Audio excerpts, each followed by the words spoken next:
예수께서 대답하시되 너희에게 내가 근이라 하였으니 나를 찾거든 이 사람들이 가는 것은 용납하라 하시니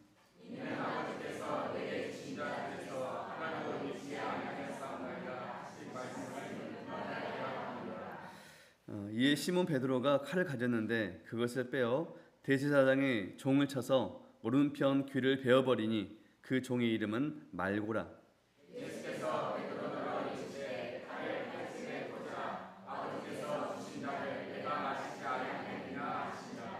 이에 군대와 천부장과 유대인의 아랫사람들이 예수를 잡아 결박하여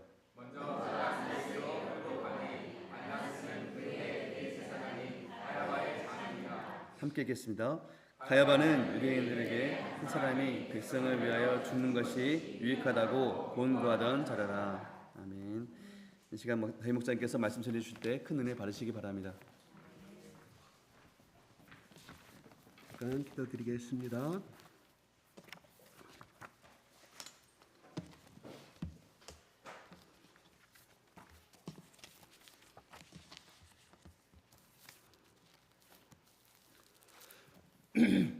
좋으신 아버지 하나님 감사합니다. 하나님께서 지난 일주일간의 매 순간의 삶을 우리와 동행하여 주시고 지켜주시고 인도하신 하나님을 찬양합니다. 하나님, 아버지께서 우리를 자녀라고 아들과 딸이라고 말씀하셨고 이스라엘 백성들을 장남이라고 말씀하셨던 것처럼 오늘날 당신의 사랑하는 아들 예수 그리스도를 통하여 우리를 거룩한 하나님 나라를 상속받으신 자녀로 삼아 주셨사오니 하나님 그 말씀대로 이루어 주시고 오늘 또 예배를 통하여 우리 가운데 하나님 나라에 쌓이는 모든 영적인 비밀과 하나님의 축복을 받을 수 있는 예배의 시간이 될 수 있도록 하나님 기름 부어 주시고 인도하여 주시옵소서.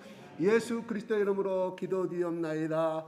아멘. 제가 좀 마스크 좀 썼습니다. 미간상 안 좋은 부분이 생겨가지고 지난 일주일간 잘 사셨습니까? 역설기 전에 우리 하나님 아버지 사랑합니다. 시작. 하나님 아버지 사랑합니다. 저도 손 올린 거 잊어버렸거든요. 그런데 여러분들이 먼저 올려버리니까 저도 따라서 안 올릴 수가 없습니다. 하나님 아버지 사랑합니다. 하나님 아버지 사랑합니다. 예수님 사랑합니다. 예수님 사랑합니다. 성령님 환영합니다. 환영합니다. 예수님, 나는 죄인입니다. 추악하고 더러운 죄인입니다. 예수의 보혈로 나를 용서해 주시고 깨끗이 예수의 피로 씻겨 주시고 축복하여 주시옵소서. 예수님만이 나의 영원한 구세주시고 나의 영원한 진리이시고 나의 영원한 인생의 스승이요 아버지임을 고백합니다. 이 시간도 예수의 이름으로 모든 죄를 예수의 십자가로 골고다 언덕의 예수의 십자가로 던져버립니다. 나의 죄는 나의 못된 성격은 나의 죄악은 예수의 십자가로 예수의 완전함과 순결함과 깨끗함은 나에게로 옮겨질지어다. 믿습니다. 받아들입니다. 아멘. 서로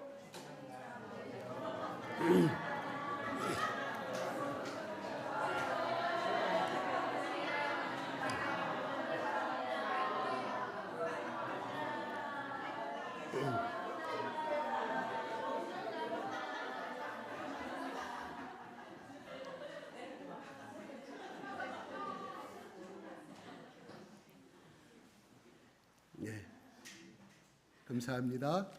지난 일주일간 어떻게 사셨습니까? 어떻게 사셨어요?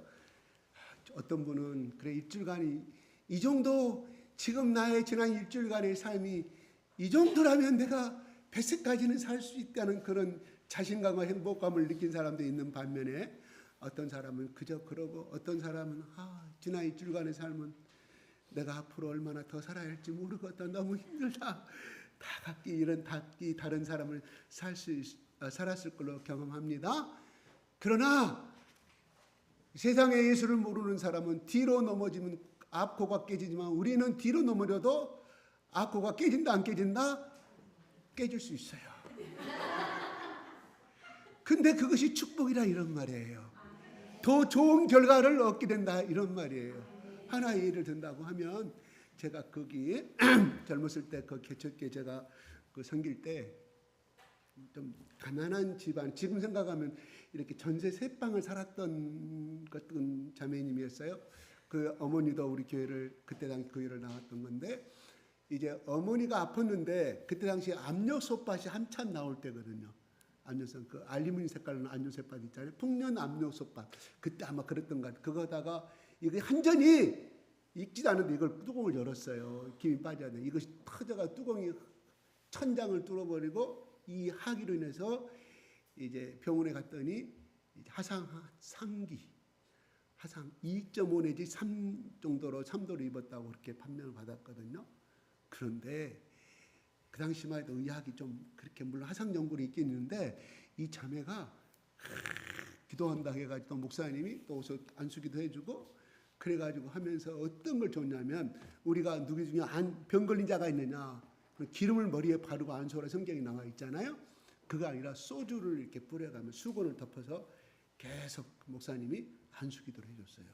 근데 그 자매가 이렇게 그 여고생이라 여드름이 많이 났던 기억이 나요. 이름도 이미애라고 지금 기억하는데 근데 거기가 한 2주 3주 지났는데 피부가 진짜 안 좋았거든요. 우두부투라고 여드름도 많이 난 상태에서 피부가 진짜 오늘날 성형 미백 수술한 것보다 더 깨끗하게 되어버리더라고요.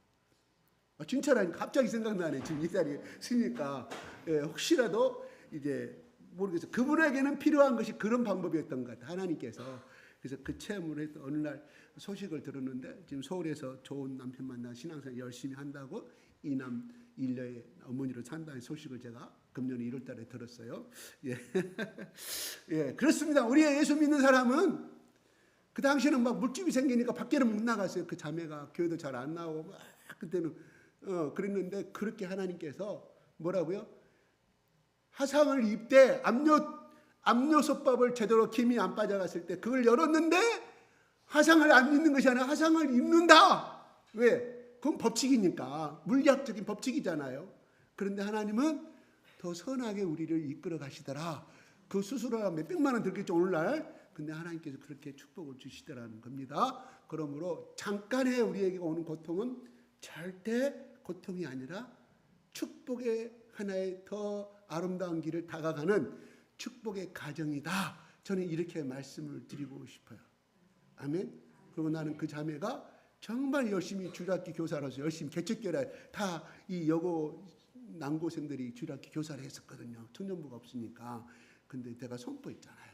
절대로 하나님이 지금보다 더 좋게 할 것. 저는 그거 선포했고 목사님은 안수를 계속 하셨고 그래서 그 선포한 대로 이름을 보게 됩니다. 오늘은 아버지께서 주신 잔을 마시지 아니하겠느냐. 저는 항상 제목이 길어요.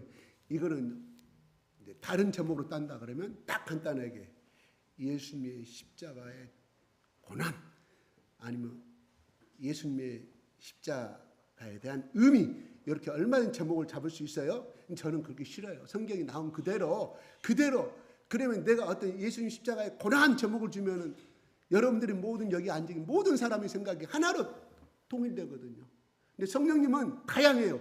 우리가 갖고 있는 경험의 세계, 내가 경험한 세계, 내가 아픔의 세계. 어떤 사람은 폐결핵으로 알았어. 어떤 사람은 어떤 병을 심하게 암으로 알았어. 그러면은 그분은 성경 말씀을 놓고 봤을 때 자기가 10년 동안 이 고통을 겪으면서 이 체험을 했기 때문에 항상 그런 쪽으로 해석할 수밖에 없거든요.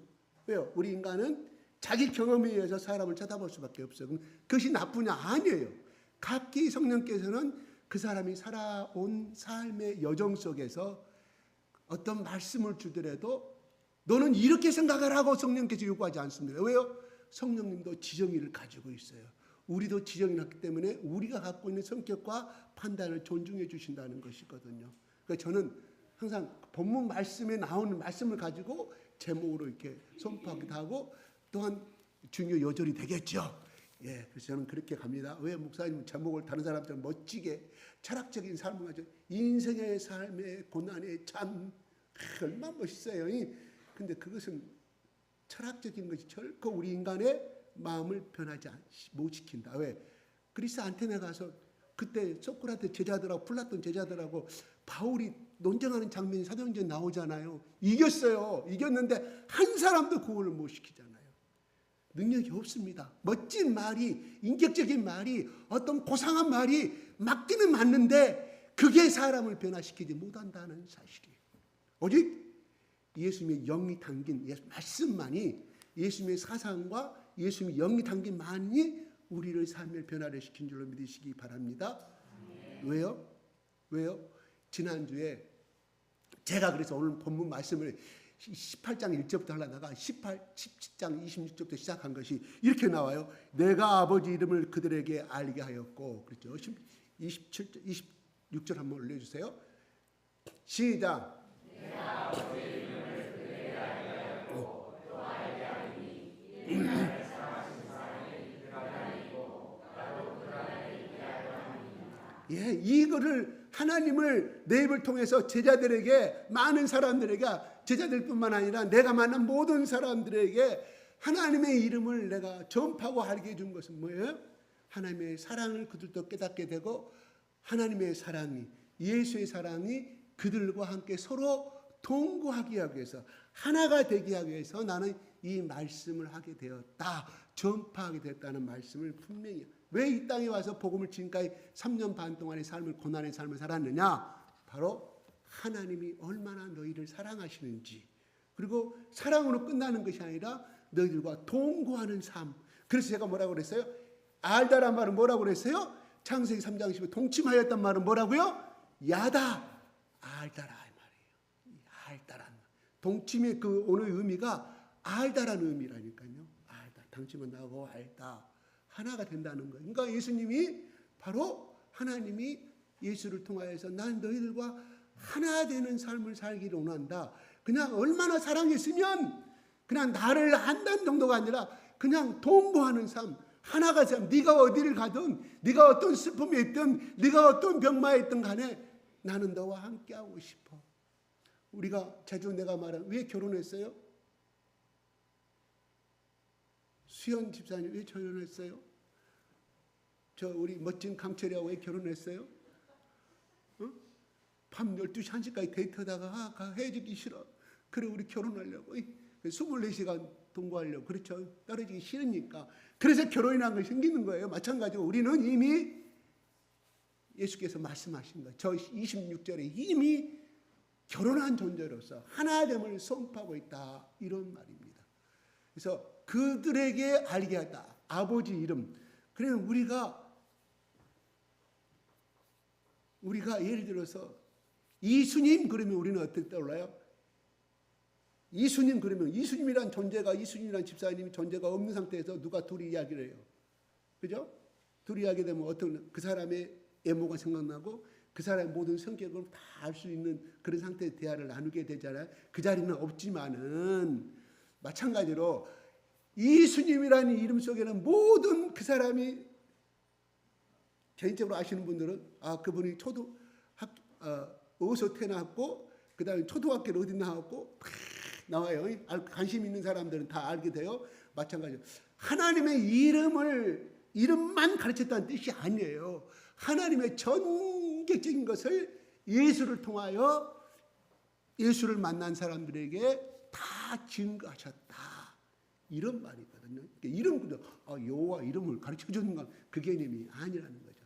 하나님이 갖고 있는 속성과 사랑과 인격을 모두 다 귀로 듣고 체험하고 하나가 되는 것을 예수님은 그들에게 가르쳤다. 이런 말씀을 고백하고 있습니다. 누구한테? 하나님께. 바로 이 다음에 바로 예수님 오늘 본문의 말씀 예수님 잡혀가는 장면이 나오잖아요. 그 말은 뭔 말일까요?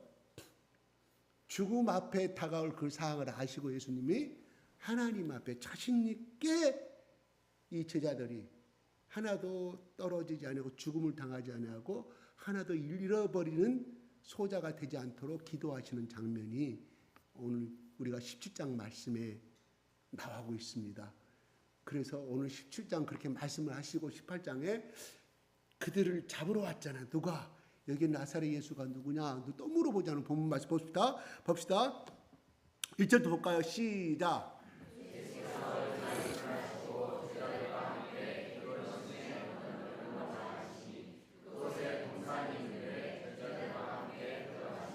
이 말씀이라면 13장부터 17장의 모든 말씀을 포함하는 겁니다. 기도가 끝난 다음에 그 다음에 어디로 가냐면 시내 건너편, 그러니까 기드론 시내 건너편으로, 그래서 그걸 동사있는 감람산을 말하는 겁니다. 감람나무라고 그러죠. 올리브 나무가 있는, 올리브 나무들이 있는 조그만 동산을 이야기합니다. 그런데 왜 요한의 이 예수님의 제자인 요한은 기드론 시내 건너편으로, 그러니까 기드론 물이 흐르는데, 기드론 골짜기에 물이 흐르는데 그를 건너가서 감람산으로 갔다고 기록하고 있을까요? 그죠? 기드론 말 빼도 되잖아요. 그죠? 문제 없죠. 근데 왜 요한이 이거를 기록하고 있냐는 거예요. 성경은 왜 기드론을 이 글자를 요한이 넣는가를 성경은 어느 기절도 설명하지 아니합니다. 그런데 여기에는 기드론에게는 의미가 있기 때문에 요한이 기록한 거예요. 사무엘하 15장에 보면은 압살롬이 반역을 일으켜서, 다윗의 아들 압살롬이 반역을 일으켜서 어디 갑니까? 도망가요. 다윗이 자기 후궁들과 데리고 도망가다가 누구하고 같이 일행이 붙냐면 이따라는 이방인의 장군이 붙어요. 이방인의 이스라엘 사람이 아니에요. 이따라는 사람이. 그래서 다윗이 이따한테 당신 나라로 가라. 당신과 나하고 같이 있을 때는 내가 당신을 보호할 수 있었지만 나는 이제 왕이 아니다. 이제는 피난 가야 될 상인데 압살롬에 반역하는 무리들이 엄청 많이 도망가는 겁니다. 그럴 때 이 기드론 시내를 건너가는 장면이 사무엘하 15장에 기록이 되어 있어요. 이따가 그래요. 당신 가거라. 당신 나라로 가라고 하니까 이따가 당신은 나의 주인인데 내가 어디를 떠나가리까? 당신이 어디를 가든지 나는 당신과 하리라고 고백합니다. 이 말은 이따가 다윗을 통해서 하나님께 고백하는 신앙의 고백이거든요. 그러니까 다윗이 감동받아서 기드론 시내를 건너가게 만들어요. 먼저 다윗이 건너간 것이 아니라 이따라는 장군을 통하여서 건너가게 만듭니다. 그것이 이 기드론. 그러면서 넘어갈 때 어때요? 다윗도 울고 모든 가족이 울고 거기 있는 모든 군사들이 같이 껴안고 우는 장면이 기록이 되어 있어요. 그게 기드론 시내예요. 그래서 다시금 승리하고 돌아오는 장면이 사무엘이라 결국은 돌아오게 되죠. 압살롬 반역이 진압이 되고 압살롬 죽음을 당하게 되고 이런 역사가 기록이 되어 있습니다. 여러분, 우리가 어떤 강을 건넌다는, 요단강을 건너는 거 아시죠? 엘리사가 옷을 통해서 건너가는 장면들은 이건 하나의 또 다른 상황을 이야기하는 표현을 가지고 있거든요. 성경은 반드시 어떤 거? 바로 홍해를 건넜을 때, 그죠? 건넜을 때는 그들은 다시금 홍해를 통하여서 다시금 이집트로, 애굽으로 수없이 건너가려는 반역적인 역사들이 많이 기록이 되어 있잖아요. 어떨 때? 힘들 때, 배고플 때, 그 다음에 물이 없어서 갈증 났을 때, 의식주 문제가 해결이 안 되니까 그때 나 모세한테 반항을 하고 이렇게 하는 사건들이 많이 기록이 되어 있어요. 다시 돌아가자. 애굽 있을 때는 그래도 노예 생활을 했지만 고기도 풍족하게 먹을 수 있었고, 왜요? 나일강 유역 자체가 기름진 땅이기 때문에. 왜 저기 예전에 전라도라고 그랬을까? 전주하고 나주를 말하잖아요. 그 글자를 따서 전라도예요. 그러니까 그 당시 예전에 조선시대 때 이 전주라든가 이 나주에 이 뭐죠 관찰사라든가 시장이 되겠죠. 올라갔던 군소라든가 올라면 엄청나게 많은 위에 이렇게 올라갔던 중앙층이겠죠. 그런 사람들 손을 잡고 뇌물을 먹여야만 올 수 있는 거에 다 평화지대이기 때문에 평화지대. 그리고 전주 그쪽은 만경강으로 해서 엄청나게 부안, 익산 막 그렇게 쫙 돼 있고 여기는 아주는 영산강 풍족한 지역에서 땅을 지을 수 있는 것이만 그때는 강주는 이름도 없는 무주였어요. 무주. 옥승무자 무주. 그러니까 나주가 제일 탑이에요. 왜? 세금을 많이 거둬들일 수 있잖아요. 그죠? 뭐가? 참새는 어디 가는가? 방앗간을 끌어들여요. 왜요? 거기 가야 먹이를 많이 먹을 수 있으니까 풍족한 곳이었어요. 그래서 전라도라는 말은 그 두 개의 지명을 놓고 이야기합니다. 반드시 강을 낍니다. 그죠? 오늘날 세계의 모든 3대 무역사가 유프라테스가 다 보면 인도의 견디스 강이래 다 전부 다 강을 서울은 저 한강을 끼고 물이 없으면 물과 땅이 없으면 번영할 수가 없는 곳이에요. 그렇죠? 인간은 왜 먹고 살아야 되니까. 그래서 오늘 여기서 보면 이제 그건 제가 논의로 하고 홍해를 건널 수는 없었습니다. 다시는 마찬가지로 오늘 여기서 보게 되면 건넜다 하는 것은 굉장히 의미가 들어있어요. 그럼 감난나무로 갔을 때 그 기드론 시내와 감난나무는 어떤 곳이었냐? 2절 한번 볼까요? 시작.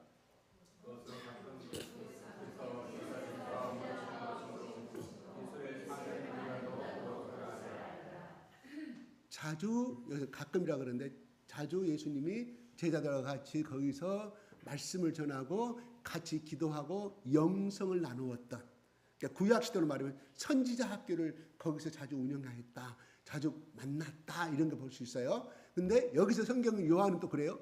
예수를 파는 유다도 그것을 알더라 그랬어요.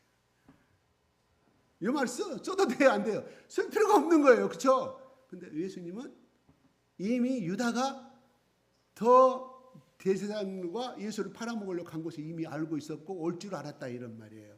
근데 예수는 피하지 않고 그것을 갔다고 요한이 여기서 딴짓이 히브리 문학적 문법을 흉하여서 우리를 읽는 이 하여금 그를 깨닫게 해주고 있다 이런 말이에요. 예수를 파는 정말 예수가 안 주고 싶고 그걸 피하려고 했다고 하면 그걸 가면 안 되겠죠. 그 장소는 어디에? 생전 찾아올 수 없는 유다가 한 번도 가보지 아니한 곳으로 제자들을 데리고 가 숨어야 군사들을 데리고 와도 잡을 수가 없을 것인데 예수님은 그쪽으로 이미 오실 줄 알고 갔음을 이야기합니다. 이 속에 뭘 나타나냐? 예수는 그냥 잡힌 것이 아니라 잡혀주신 것이다. 왜요?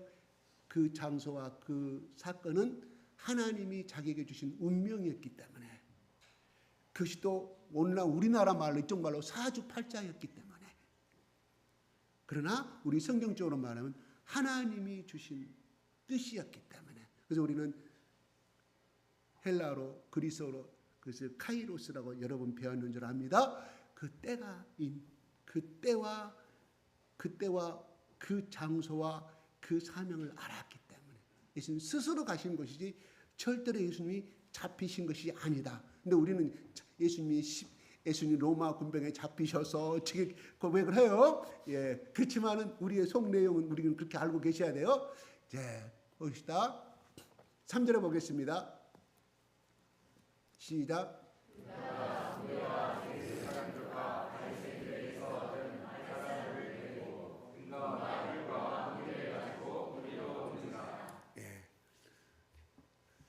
밝혀주는 그 올리브의 기름을 양의 기름을 짠 등하고 그다음에 횃불 그다음에 무기죠. 칼이 되겠죠. 칼과 창이 되겠죠. 그리로 오게 되는 장면을 보게 됩니다. 여기서 몇십 명이나 성경은 나오지 않는데 일개 중대 병력. 그러면 예수님 12제자인데 뭐예요? 칼도 무장도 없잖아요. 로마의 힘센 군대들과 그다음에 대제사장 성전을 지키는 파수꾼들과 오늘날 저기 보면은 로마의 그 교황이 있는 곳에 이렇게 창 들고 갑옷 딱 쓴 있죠. 그게 이 성경적으로는 파수꾼이에요. 파수대예요. 그 당시에도 그 대제사장을 지키는 군인들이 있었어요. 이스라엘 군인들이. 그래서 성전의 군인들이죠. 그러니까 오늘날 그 TV 중계하고 뭐 신년 크리스마스 할 때 바로 그때부터 흘러들어온 그 간습이에요. 그래서 수많은 사람들을 데리고 온 거예요. 12명을 잡기 위해서. 12명이 아니죠. 13대 100명 이상이 되겠죠. 무장한.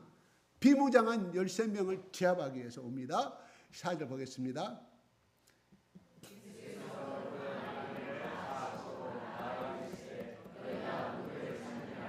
이미 아시고 모두 다 아시고 그때 예수님의 11명의 제자들은 어땠을까요? 12대 1이네요. 유다는 도망갔으니까. 예수님의 제자들은 어땠을까요? 잡으러 왔을 때 어떤 마음이 들었을까요? 두려움과 떨림 속에. 왜 우리는 두려워합니까? 죽음 때문에 두려워하잖아요. 내 생명을 위협하면 누구든지 두려워하게 되어 있습니다. 그럼 예수님이 앞에 나가서 이야기합니다. 나아가 이르시되 그랬잖아요. 숨지 않았습니다. 당당하게 나갑니다. 너희가 누구를 찾느냐? 5절 이야기합니다.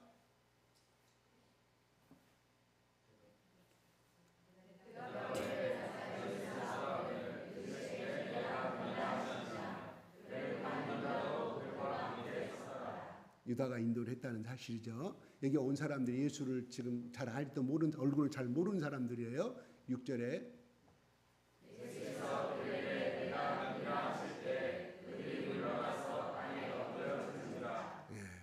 그들이 물러가 땅에 엎드러지는지라. 누가? 거기 잡으러 무리들이. 100%는 아니겠죠. 그들이라고 하는 거 보니까 그들이 100%다 엎드려 무너지더라 한 것이 아니라 성경은 6절에 요한은 마지막 순간에 잡혀가는 예수님의 모습을 6절에 어떤 분이신가를 이 장면을 통해서 말씀해 드리고 있다. 다시 말해서 예수님이 갖고 있는 신적인 위엄, 보통 인간이 아닌 하나님과 하시는 예수님의 어떤 신적인 능력 앞에서 그들은 스스로가 놀라서 뒤로 물러가서 엎드려졌다. 그러니까 이거는 어떤 장면이 생각이 납니까?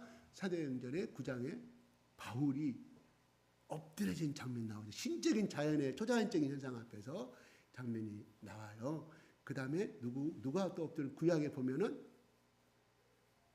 다니엘을 다시 했던 왕이 다니엘이 해석을 쫙 멋지게 하니까 그 왕이 바세사라 왕이 다니엘 앞에 자기 식민지 포로인 그 신하 앞에 일개 식민지 포로인 일개 청년 앞에서 엎드린 장면이 나옵니다. 또 어디 장면이 나와요? 신약에서는 예수가 깊은 데를 가서 그물을 던지라고 그랬을 때 베드로가 납작 엎드린 장면이 나오죠. 주여 나는 죄인이시다. 이거는 그 내용을 가만히 보면은 그 장면이 대화의 내용들이 조금 언벌레스의 면이 있잖아요. 바다 가득히 두 배 가득히 배를 잡은 고기를 잡으니까 주여 나는 죄인이시다. 베드로가 엎드린 장면이 나와요. 조금 너무 갑자기 상승하는 장면이 나오지 않습니까? 어떤 베드로 예수님이 어떤 설교를 듣고 어떻게 탐복하고 어떻게 해서 엎드린 장면이 아니라 그냥 두 배에 가득 찬 그 그물의 고기의 수확을 보고 베드로가 엎드린 장면은 성경 기록되지 않지만 그 속에 나타난 예수님의 어떤 위험, 신적인 위험 앞에 베드로가 엎드려진, 단지 그 기적 때문에 엎드려진 것이 아니라 이런 말이죠. 여기도 마찬가지로 그들이 한 명이 아니에요. 베드로 혼자 있을 때 엎드려진 것이고 여기는 수많은 사람들이 엎드린 장면을 끝까지 요한은 예수가 보통 인간이 아니었다. 우리가 알고 있는 목수의 아들이 아님을 이렇게 해서 알려주고 있음을 보게 됩니다. 7절 보겠습니다.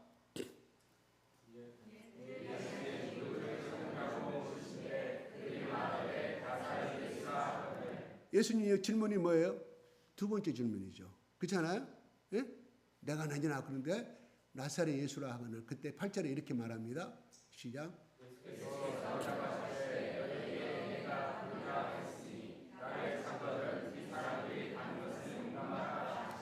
여기서 내가 그라고 말합니다. 이게요. 모세가 출애굽기 시내산에서 내가 저기 바로 앞에나 이스라엘 백성들 앞에 가서 당신을 누구라고 설명해야 됩니까? 뭐라고 어떤 신이 보내서 이 가라고 내가 왔니? 당신의 이름을 말해달라고 그래요. 그럴 때 했던 말이 똑같은 출애굽기는 히브리어로 기록되어 있고 여기는 헬라어로 기록된 말이 의미는 또 내가 그니라.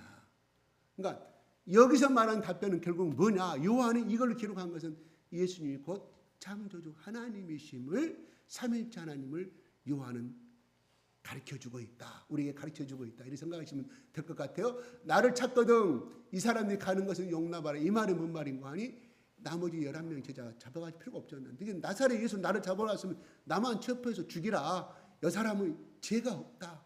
11명을 돌려보내라는 장면이 나오게 됩니다. 참 멋진 보수예요. 참 멋진 리더예요. 참 멋진 두목이에요. 예수님이 여기에 있던 하나의 인격적인 면을 바라볼 수 있어요. 야, 어떻게 보면 자기 살려고 내가 그니라 말하지도 않았을 것이고 자기 살려고 자기 숨지 않았습니다. 당당하게 앞에 나가서 그렇게 해야만이 11명을 살릴 수가 있었기 때문에 이게 진정한 리더요 보수입니다. 어떻게 생각하세요? 이 희생의 정신이죠. 그죠? 물론 하나님의 아들이고 자기 운명의 길을 알았기 때문에 이미 기도 시간에 이미 결정했고 준비된 사람이었기 때문에 이렇게 말할 수 있겠지만은 그냥 그 자체의 그 현장만을 놓고 봤을 때 리더는 희생하는 사람이에요. 잘한 것은 제자들에게 돌리고 부하들에게 돌리고 못한 것은 내 탓으로 돌리는 사람이 진짜 리더거든요. 그렇잖아요? 얼마나 멋져요. 자기 살기 위해서 그냥 끊임없이 변명하고 끊임없이 이상한 단어로 날리면서 하는 그러한 리더들은 필요가 없다고 생각합니다. 오늘날 우리나라에 정말 이런 리더들이 예수님처럼 그렇게 해서 잘한 것은 제자들에게 부하들에게 공을 돌리고 못한 것은 자기 탓으로 돌리는 이러한 많은 관리들이 많이 나왔으면 좋겠습니다. 학교가 됐던 직장이 됐던 간에 그러면 얼마나 깨끗한 사회가 될 것 같아요? 끊임없이 내가 아는 사람, 나는 그 사람이 진짜로 그것을 해결한 줄 알았어요. 큰 일본으로 수출을 했는데 크렘을 물게 됐어요. 일본 자이드로 들어가는 제품이거든요. 크렘이 왕창 몇십억이 됐는데 그 원인을 찾아냈어요. 그 원인을. 그 제품이 불량난 원인을 찾는 그거를 몇 개월 만에 6개월 만에 찾아내요. 많은 실험과 많은 시간을 통해서 그것도 24시간 매일 찾아냈는데 그게 저 밑에서 열심히 그거를 수리하고 열심히 기름 닦고 열심히 성실하게 하는 사람, 그 사람이 그거를 해결했더라고. 그런데 그 사람이 해결한 것을 나는 몰랐어. 근데 이 사람이 위에다가 내가 해결했다고 해서 그렇게 자리를 올라갑니다. 또 한 사람은 또 있어요. 이 사람은 우리 같은 동네 살았어요. 그런데 부하들이 잘한 거 다 올려요. 자고 다 본사에 올려가지고 회장상을 탐먹을 수도 자기가 기한을 다 해줘. 자기는 뒤로 빠지고. 멋진 사람이에요. 우리 아들의 동창의 아버지예요. 멋진 사람. 작년에 전화했더니 그냥 그런 멋진 사람이 그냥 아파가지고 암으로 돌아가셨더라고요. 나는 신방해주고 싶어가지고 예수 안 믿는 사람.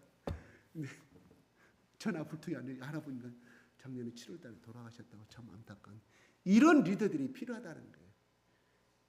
자, 자기 살려 끝까지 앞에서 변명하고 자기 부하들은 저 지금 감옥 속에 들어가 있는 거잖아. 이런 건 다 누구를 비방하는 게 아니에요. 이건 비겁하잖아요. 그냥 딱 하나를 놓고 보더라도 신앙을 떠나서 인간 대 인간 사이에서 그러면 안 되죠. 이건 우리가 그리스도 안에서 예수님은 바로 그거였다. 바로 여기서도 11명을 살리기 위해서 예수님은 그렇게 앞에 나가서 십자가 지고 이 사람들을 살려주라, 보내주라, 나를 잡았으면 됐죠. 예수님의 리더십을 볼 수가 있습니다. 이게 참 필요할 것 같아요. 우리 6.25 때 이야기 참 많잖아요. 부하들 살리고자 뛰었던 유명한 장교들이 참 많아요. 북한하고 싸울 때 참 그러한 리더들과 그런 관리자들이 많이 우리나라의 리더에 많이 나왔으면 좋겠습니다. 참으로 안타까운 사실이에요. 자, 그러다 넘어가고 그다음 9절에 이는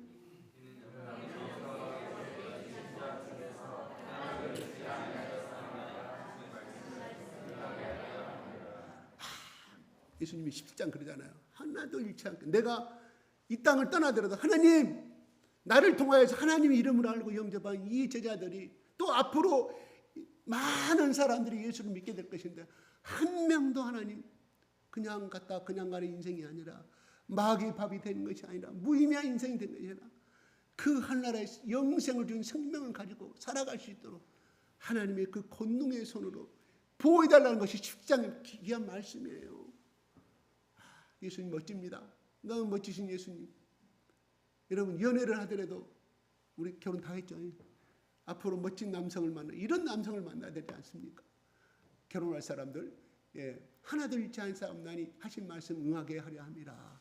여기서도 요한은 근데 예수님이 다른 제자들 다른 복음서는 다 잠자고 있었잖아요. 예수님이 기도할 때 3번까지 할 때 아직도 자느냐 3번 동안 또 기도하시고 가셔서 또 계속 코고 있어요. 얼마나 힘들었을 거예요. 그 시간이 이미 자야 할 시간이 이미 넘어버렸어요. 왜? 그때는 전기가 안 들어온 때라 빨리 잤어요. 해가 지면 빨리 잤을 거 아니겠어요. 우리 조선시 때 다 그랬잖아요.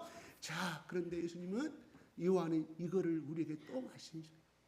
예수님의 인격이 얼마나 훌륭하고 예수님의 사랑이 얼마나 많으신지를 또 이렇게 9절에 설명하고 있습니다. 철저히 요한은 예수님 중심으로 살았던 것 같아요. 예수님만 높이는 삶을 살았던 것 같아요. 10절에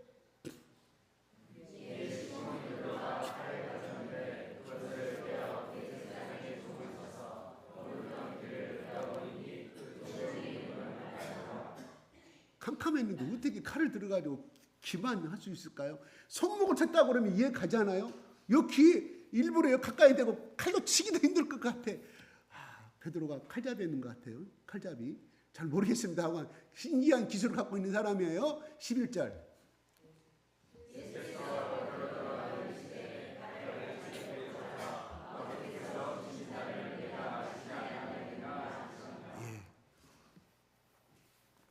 여러분 베드로는 이때 어떤 마음으로 말고의 길을 쳤을까요?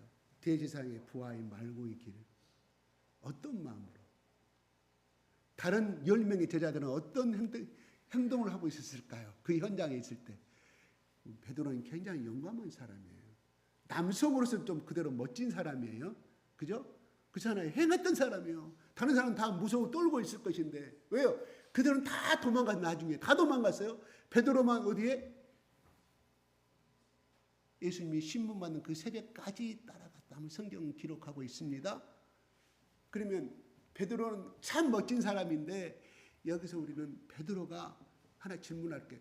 베드로가 어떤 마음으로 말고의 길을 쳤으며 두 번째 어떤 마음으로 거기에 대제사장의 뜰에서 신문 받고 있을 때 그까지 따라갔을까요? 하는 그 생각해 본 적 없어요. 우리는 베드로는 비겁하다. 예수님을 계집종 앞에 3번 부인했다. 이거는 잘 알아요. 근데 베드로가 어떤 마음을 갔을까요?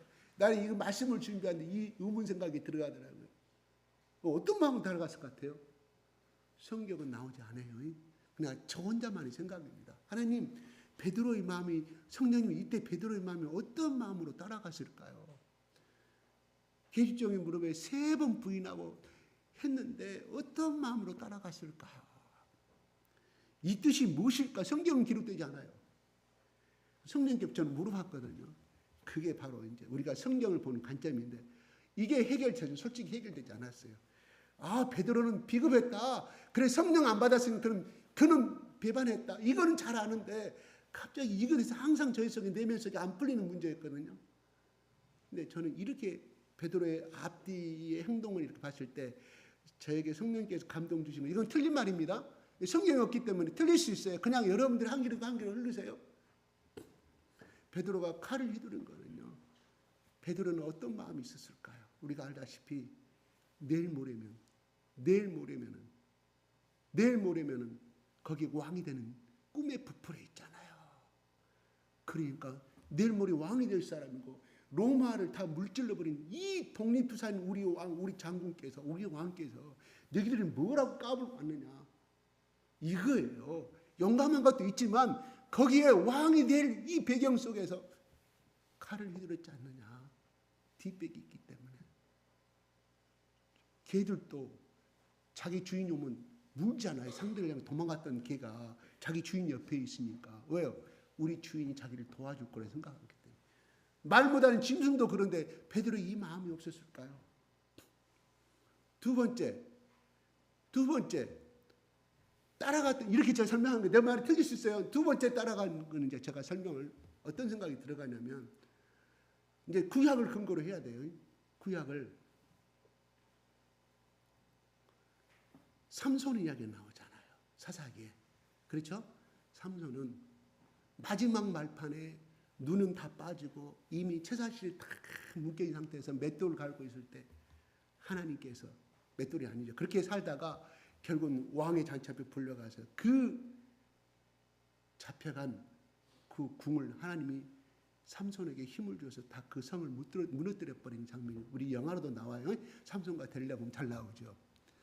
아마 베드로는 틀림없이 지금까지 5천 명을 먹이셨고 수많은 기적을 베풀었기 때문에 대제사장 앞에서 짠 하고 어떤 기적을 베풀 것을 생각했지 않느냐. 다시 말해서 베드로가 예수님을 사랑한 것은 맞는데 베드로가 끝까지 다른 제자는 다 도망갔지만 자기가 갖고 있는 그 세상에 대한 욕망과 권력이, 그래서 구약에 나타난 삼손이나 위대한 그 하나님 쓰시는 사람들 앞에 또 다윗처럼, 다윗이 골리앗, 청년의 미세한 소년이 골리앗을 무찌렸던 그 장면이 아마 베드로에게는 그것을 기대하고 갔지 않았겠느냐, 이거예요. 동감이 되나요? 동감이 되냐고요? 이거 틀린 말이에요. 그러니까 이건 절대 성경에 없는, 나 혼자 생각하는, 그냥 성령께서 물어봤을 때 그 장면이 떠올라서 제가 말씀을 드리는 거예요. 무슨 말을 하려고 하냐면, 우리가 하나님을 안다고 이야기합니다. 그래, 나 성경 공부 많이 했다고 이야기합니다. 또 나 성경 많이 봤다고 이야기합니다. 그런데 혹시 제가 여러분들이 여기에 오기, 우리 처음에 예수 믿기 전에 우리 교회 왔을 때 생각했던 그 하나님과 성경을 깊이 공부해 가면서 느꼈던 그 하나님, 오늘날에 지금 만나는 하나님과의 많이 틀리다는 것을 느꼈을 거예요. 어떤 말이냐? 많은 사람들이 하나님이 있다고 믿어요. 존재를 믿어요. 그러나 그들이 존재를 믿는 그 하나님이라는 것은 성경에 육신 입고 있는 그 하나님이 아니라는 거예요. 그냥 범신론적인 하나님을 갖고 살아가요. 근데 이것이 교회 와서 성경을 공부하고 체험하고 기도하는 가운데서 점점 성경을 근거로 한 지식적인 하나님, 그러니까 지식적인 하나님이니까 성경을 근거로 한 참 하나님을 만나게 된다는 사실이거든요. 그러면 적어도 베드로는 그가 갖고 있는 그 예수의 간을 버리지 아니했다. 예수님은 자꾸 십자가에 죽어야만 있다는 것이 목적인데, 베드로는 그 예수를 통해서 자기의 이 세상에 못 배운 그 학력의 스펙트럼, 직업의 열등감, 콤플렉스, 이런 모든 것, 돈 없는 이런 열등감, 이런, 그리고 갈릴리 어부로서 살아야 할 이런 열등감의 모든 것들이 이 예수가 해결해 줄 걸로 생각하고 그 예수를 따랐다는 거예요. 그랬을 때 그는 도망갈 수밖에 없었다. 그러나 나중에 예수님은 그 예수를 베드로는 알고 다 만나 주셨으면 우리는 결과론을 통해서 이미 다 알고 있는 사항입니다. 마찬가지예요. 우리가 하나님을 따르는 데 있어서 내가 알고 있는 그 하나님, 그리고 내가 알고 있는 어떤 선입관념을 예수님 앞에, 말씀 앞에 철저히 깨뜨리지 아니한 이상은 이 베드로처럼, 예수님이 그 다른 복음서 그랬잖아요. 칼로 망한다고 그러잖아요. 성경에 이렇게, 오늘 말씀은 다시 꼽으라고 말하는데 그렇게 되어 있어요.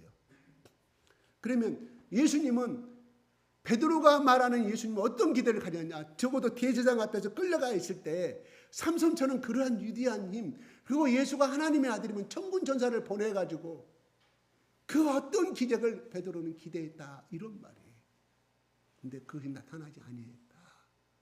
베드로는 시리에 빠져서 결국은 그러한 가정들이, 시리에 빠질 자세한 기록들은 나타나지 않지만 아무튼 실패한 인생으로 전락해버리고 망한 것을 우리는 바라보게 됩니다. 때로는 우리는 그렇습니다. 어차피 우리는 살아야 될 것이 의식주 문제거든요. 제가 이번에 임플란트를 하느라고요. 하는데 얼마나 아픈지. 그래서 치과에 다 들어가죠. 성령님, 나는 어떠한 고통이 있어 성령님만의 성령 하나님을 또 운전하고 하면서 성령 하나님 얼마나 부르는지 몰라. 이빨을 치료합니다. 하는데 나중에 이것이 너무 아파버리니까 어떤 마음이야. 성령 하나님이 끊어져 버렸더라. 없어져 버렸어. 너무 아프니까. 그래서 내가 하나 깨달은 것이 있어요. 아, 인간은 내가 나중에 순교에 있다는 때 내가 끝까지 이 성령 하나님 붙들 수 있을까? 그걸 깨달았고요. 내가 절망을 깨달았고, 두 번째, 그래 우리 교인들 중에 어떤 문제에 빠졌을 때 내가 보기에 좀만 견디고 기도하고 이거를 조금 생각만 바꾸면 하나님이 축복의 그릇을 줄 것인데 왜 저러고 있을까? 조금만 더 이 하나님 붙들고 더 도전하고 자기 생각만 조금만 1%만 바꾸면 하늘의 축복의 문이 기다리고 있는데 왜 그럴까? 그렇구나. 지금 그 사람에게는 그것이 너무 커. 너무 해낼 수 없는 절벽이야. 그러니까 거기에 묻혀버릴 수밖에 없겠구나. 거기에 쳐버릴 수밖에 없겠구나 생각이 들어가더라고요. 여러분, 만약에 예수 믿을래? 옛날에 유교 때 그런 이야기들이 많잖아. 예수 믿을래? 내가 여기를 선택할 예수를 부인하면 살려줄 테니까 그래 총으로 한번 빵 쏴면 끝나는 거예요. 그런 순교는 좋은 것 같아. 할 것 같아 나는. 그런 순교는 할 것 같아. 근데 내 이빨을 하나씩 빼면서 와, 그 나는 못 올 것 같아요. 아 진짜로. 이번에 다시 한번 깨달았다니까. 성령님 얼마나 내가 붙들었는데 내가 이거를 이겨낼 수 있도록. 와. 그래서 내가 제 자신을 내가 존재를 한 거예요. 주제 파악을 한 거, 꼬락선이를 한 거예요. 제가. 그렇구나. 사람들은 자기 문제 이렇게 너무 그것이 아프니까 현재 너무 아픈데 야 믿음으로 도전하라. 야 일어나. 이거 할 수 있어. 5m만 더 가면. 근데 걸을 수가 없는 너무 아픈데 걸을 수는 아는데 머리는 아는데 그래서 주저앉을 수밖에 없겠구나. 제가 그 두 가지를 하나님 나한테 가르쳐 주셨어요. 그래요? 네.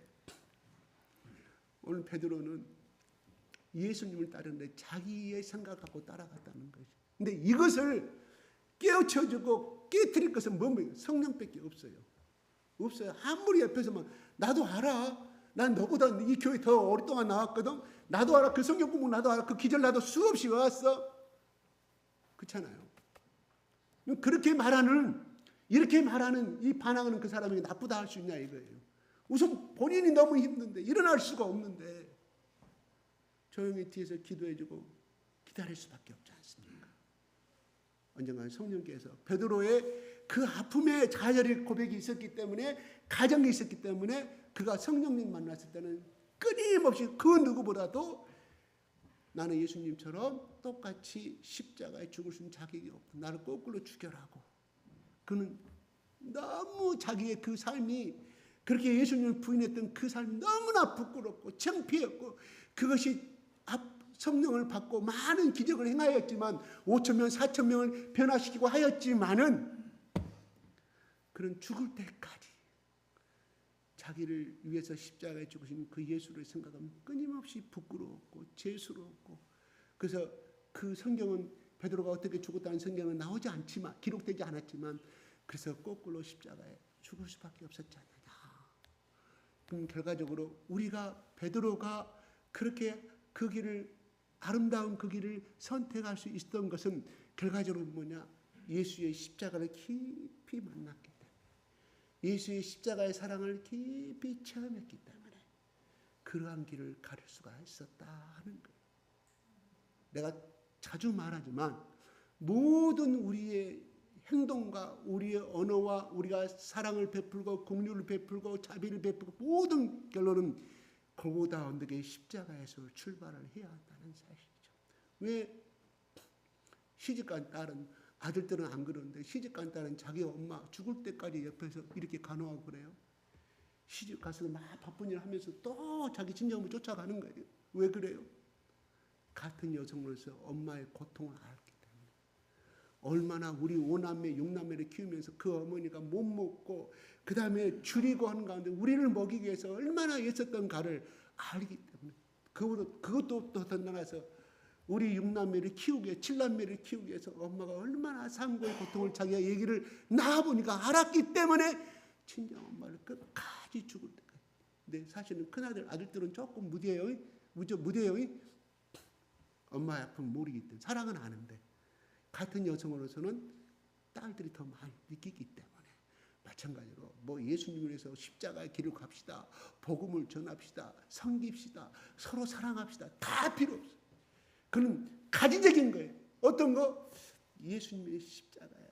나를 위해서 죽을 수밖에 없는 그 예수님의 십자가. 나는 예수님 앞에 얼마나 더러운 존재인가. 지옥에 가야 되고 마땅한 내가 추악한 사람인가. 그리고 예수를 믿는다고 하면서도 지난 일주일간에도 얼마나 이기적인 삶을 살았는가. 누가? 기도하면 성령께서 가르쳐 주셔. 말씀 보면 가르쳐 주셔. 이혜령 이하여대 석자 교수가 그 사람을 만나러 방송국 기자가 크리스찬 기자가 인터뷰를 갔는데 성경책에가 수많은 댓글이 써져 있고 수많은 글이 막 써져 있는데 메모지가 있고 봤는데 교수님 예수를 믿으세요? 아니 나는 내 책을 쓰기 위해서 또 강연 나가기 위해서 공자 알듯이 나는 부처 알듯이 내가 그냥 내 지식을 위해서 공부해 놓은 것 뿐이에요 라고 고백을 했어요. 근데 그분 대할 때 성경 말씀을 얼마나 많이 하는지 이 크리스찬 신문 기자가 탐복했다는 것을 내가 옛날에 들어본 적이 있거든요. 중요한 것은 예수를 못 만났다. 그 당시 물론 나중에 만났지만 예수를 못 만났다는 사실. 그냥 석자 교수란 말은 뭘까? 정년이 없어요. 석자 교수라면 정년이 없는 사람이에요. 대학 교수가 만 65세 아닙니까? 아니요. 계약도 필요 없어요. 석자 교수는 종신 교수란 말이에요. 종신 교수. 이건 이제 미국에서 올라오는 제도인데 우리 한국에 도입을 했잖아요. 그 사람이었다 이런 거예요. 근데 그는 예수를 몰랐다. 성경을 뒤집듯이 공부하듯이 알았지만은 무슨 말이냐? 우리가 교회를 다녀도 이 예수의 십자가의 의미를 알지 못한 예수님의 이 십자가의 사랑을 만나지 못한 사람은요. 그냥 지식이에요. 그냥 종교인이 될 수밖에 없다 하는 거예요. 하나가 된다는 것은 무엇을 의미할까요? 동고동락을 말하잖아요. 우리 지나간 일주일간 삶도 얼마나 예수님 부르고 기도하신 사람들은 많지만 사실은 아니잖아요. 어떤 문제가 부딪혔을 때 그때서 아이고 하나님 잤잖아요. 그러니까 우리의 생활에 필요하신 하나님이 아니라 내 인생의 남편이요, 내 인생의 절대적인 스승이요, 주인으로 살아가는 그 인생은 매 순간 하나님의 축복을 경험할 수밖에 없어요. 근데 필요할 때마다 찾는 하나님은 그냥 저 팔공산에 가서 부처한테 신학기만 되면 또 내지는 입학시간 되면 수능시간 되면 빌어달라고 그거하고 뭐가 달라요? 우리 기독교가. 그런 다음에 똑같다. 그들하고 우리는 그들을 비난할 자격이 없어요. 그러나 우리에게는 예수라는 것은 나의 아버지라는 말이에요. 그들은 필요에 따라서 부르는 신이지만 우리의 예수는 우리의 아버지, 나의 어머니와 아버지 관계는 천륜이라고 이야기하지 않습니까? 공자가 그렇게 말씀하지 않아요? 뗄 수 없는 관계. 바로 오늘 예수님이 이 기드몬 시내를 넘어갔다는 것은 그래서 감난산에서 체포를 당합니다. 이건 무슨 다시 돌아올 수 없는 강을 건넜음을 이야기합니다. 누구랑? 바로 여기에서 이 기드몬 시내는 요한은 우리로 하여금 무엇을 가르쳐주고자 하느냐면 바로 작은 홍해를 걷는 거랑 똑같다는 사실이에요. 그들이 그 광야에서 홍해로 돌아갔다고 하면 돌아갈 수도 없을 뿐만 아니라 평생 자손 대대로 남의 나라에서 노예 생활로 살다가 그렇게 인생을 끝마쳐버렸지만 그들은 다시 돌아가지 않냐고 40년을 참고 건넜을 때 하나님의 약속의 땅을 그래서 오늘날 그 자식들이 수천 년 동안 그 약속의 땅에서 지금 풍족함을 누리는 우리는 보고 있습니다. 마찬가지로 순간의 고통 때문에 뒤를 돌아보지 마시기 바랍니다. 순간의 어려움 때문에 하나님 붙잡는 거 놓지 마시기 바랍니다. 붙잡으세요. 뭐라고요? 나를 불쌍히 여겨 달라고, 긍휼히 여겨 달라고 하나님께서 뭐요? 그 사람의 그 가정의 그 인생의 축복을 줄 수밖에 없다 하는 겁니다. 단 우리는 의식주의 필요해서 하나님께 부르는 것이 아니라 그는 부처들이 하등 종교들이 하는 거예요.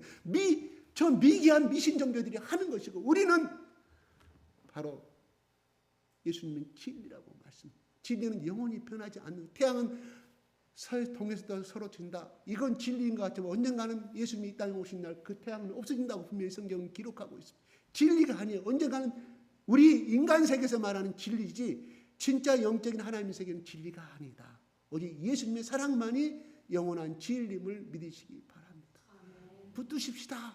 하나님, 나는 하나님 아버지라 자격도 없지만 그래도 하나님, 그래도 예수 믿으면 하나님 자녀가 된다고 그랬으니까 이것만 좀 봐주시고, 하나님 그래도 이런 문제가 있습니다. 이 문제가 언제 해결될지 나는 모르지만 하나님 해결해 주세요. 아버지라면서요. 그리고 나를 장남 삼았다면 장남이라 모든 재산권을 주겠다는 뜻이에요. 상속권이에요. 그냥 자녀가 아니라 장남 삼았다 성경은 기록하고 있거든요. 하나님, 하늘의 보화가 많다면서요. 하늘의 응답받는 비밀도 많다면서요. 기적도 많다면서 하나님 주세요. 눈물을 흘리고 그 애원하는 그 딸에게, 그 아들에게 주지, 눈물을 꿀리지 아니할 부모가 어디가 있어. 내가 네 행동을 안 해 절대 널 해줄 수가 없어. 하나님 그런 분이 아니에요. 하나님 절대 그런 분이 아니십니다. 여러분, 각 가정에 여러분 어려운 문제들이 많이 있는 줄 압니다. 예수님이 그 길을 갔던 것처럼 누구든지 나를 따라오거든 자기 십자가를 지고 따라오라 그랬거든요. 나는 십자가를 지고 돌아가는 말 하려 했어요. 나 십자가 버리고 나를 따라오라 말 안 했어요. 내가 걸어가야 할 해결할 짐이 있다는 사실이, 이거는 내가 이 땅에 태어나서 예수께 붙잡힌 이유가 있다는 사실이거든요. 그 임무를 지고 가라 따라오라. 어떻게? 그것이 축복의 길이다 하는 것입니다. 아멘? 힘이 들지만 또 오늘 이 말씀을 듣고 예수님, 나를 이번에 진짜로 한 번만 열심히 좀 봐주세요. 기도할 염치가 없는 사람은 그렇게 하라 이런 말이에요. 그래도 하나님은 봐주세요. 다시는 내가 이 문제 해결하자면 다시금 내가 주일날 내가 빼먹는 거 놀러 가는 거 아닐 테니까 하나님 이걸 해결해 주세요. 머리 들이밀고, 근데 한 번에 하고 한 번에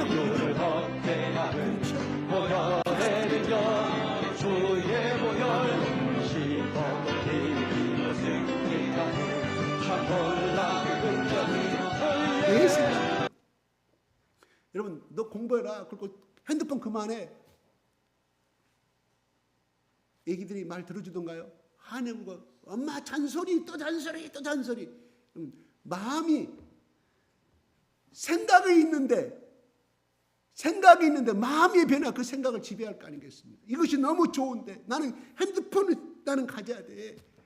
잔소리밖에 안 되는 것이. 생각과 마음이 없어져야만이 될 수가 있는 건데 우리는 자꾸 부모로서 그걸 눈앞에 보이는 거. 우리의 말은 능력이 있어요 없어요? 자식과는 관계만 멀어집니다. 멀어져요.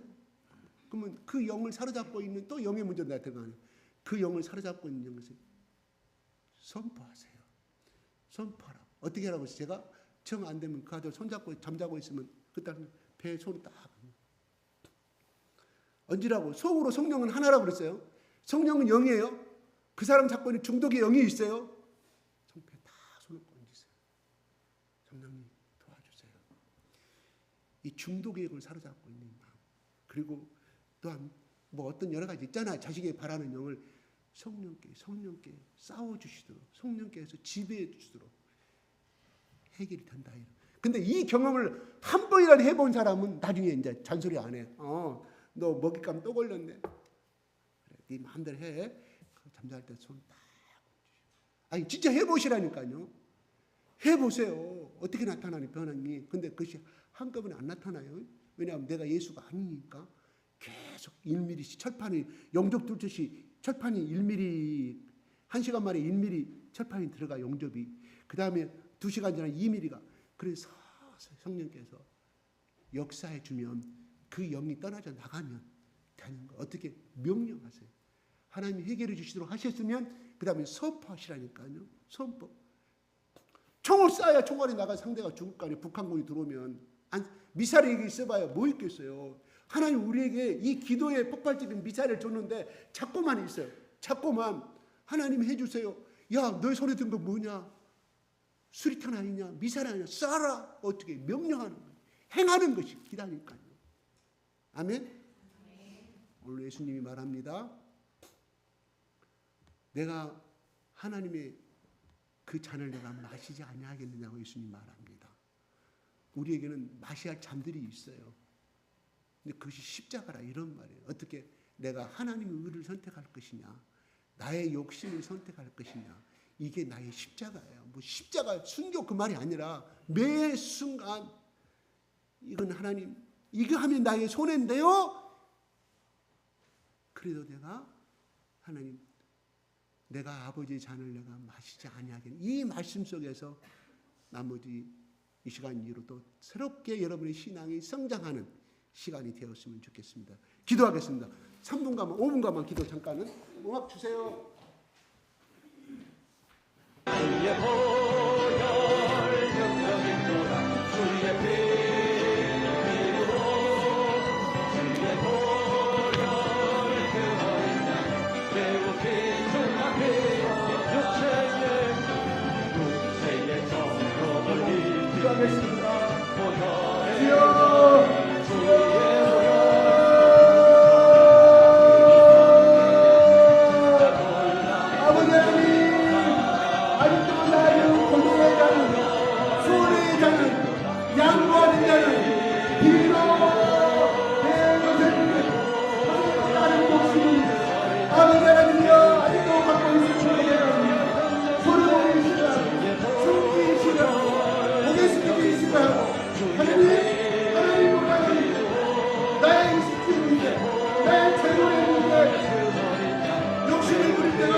도와주세요. 이스라엘 백성들이 홍해를 건넜을 때 다시는 홍해를 건너갈 수가 없는 대단한 성도 홍해에 아버지 강하게 들어섰던 것처럼 우리는 아버지 예수님의 제자들과 예수님은 이미 기대온 시대를 건넜습니다.